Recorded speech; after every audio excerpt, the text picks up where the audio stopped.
from getting destroyed in Foxborough, Massachusetts, to come from behind victory for the Carolina Panthers. 27-24 was the final score. Let me get the Miami Dolphins out the way because I don't want to spend 10 minutes on them. Look, y'all lost the game.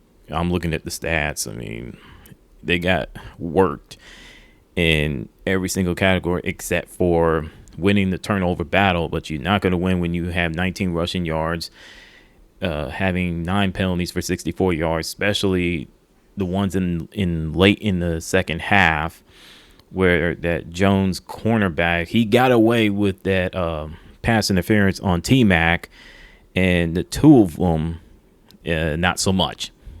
So they got to, when you start, you got to finish it. I felt that Miami Dolphins felt that, hey, we're good. We'll wait for the Carolina Panthers to roll over and we can just steamroll them. No. You got to finish the job.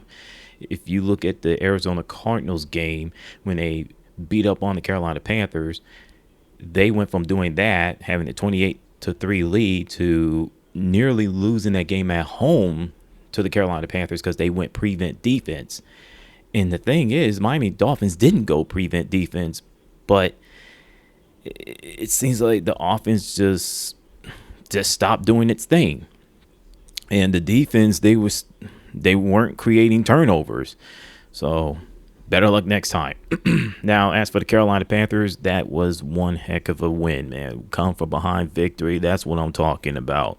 Now, I didn't expect them to beat the Miami Dolphins. In fact, I picked the Carolina Panthers to lose at home to the Miami Dolphins due to, the history of it where they have struggled mightily. They only won 2 games all time against them, 1 at home and 1 on the road. They have 8 more L's than W's, But it looked very, very bleak. In fact, it looked like it was starting to turn into a Arizona Cardinals game, deja vu all over again. I'm like, oh no.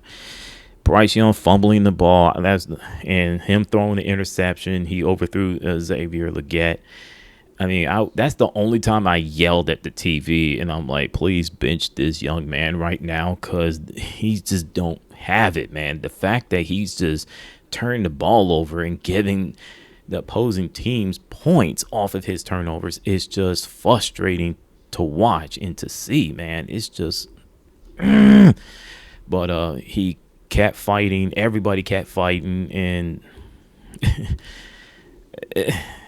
man, that's crazy. I mean, they held the Miami Dolphins to 7 points in the second half, and that's a beautiful thing to see. And Rico Dowdle, I mean, my goodness, man, 206 rushing yards on 23 carries, a rushing touchdown. In fact, he could have broke D'Angelo Williams' record. I think it was 210 rushing yards if he didn't cramp up. So, like I said, everybody did their thing. T-Mac, 6 catches for 73 yards. Xavier Legette, I think last I checked, he had 2 catches for 33 yards and touchdown. Jimmy Horn Jr. caught that fourth down conversion pass that late in the game. That was beautiful. I loved that. Like I said, I wish they would have had him in New England game, but that's just me. You have Rose Boom with 5 solo tackles. Ashawn Robinson, 1 sack. I mean, like I said, the offense made a comeback. The defense did their job. The special teams, they were disciplined this time.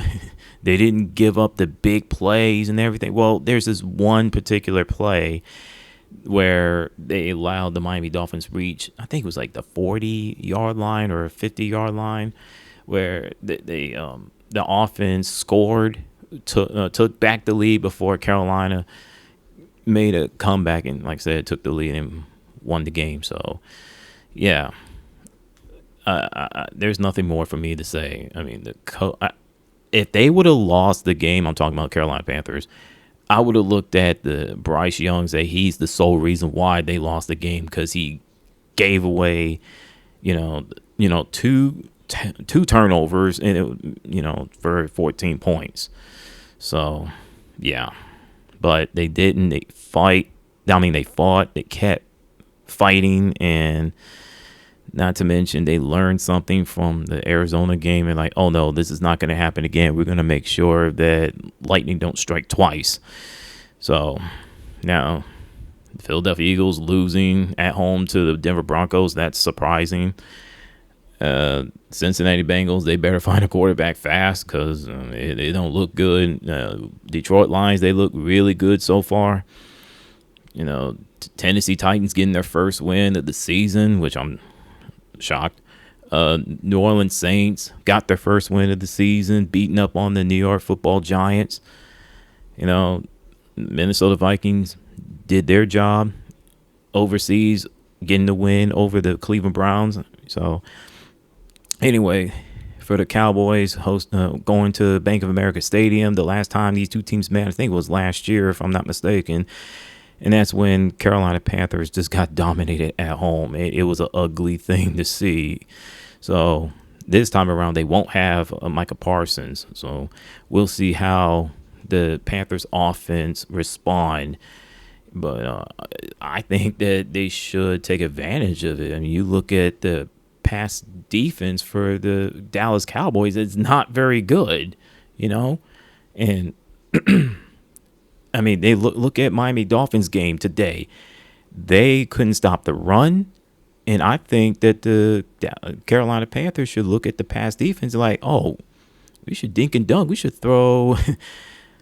just throw the ball all over the place. We should just dominate them. But I'm not going to go that far because knowing Carolina Panthers, they got that win against Atlanta Falcons in one Sunday. And the next Sunday, they got destroyed in Foxborough, Massachusetts.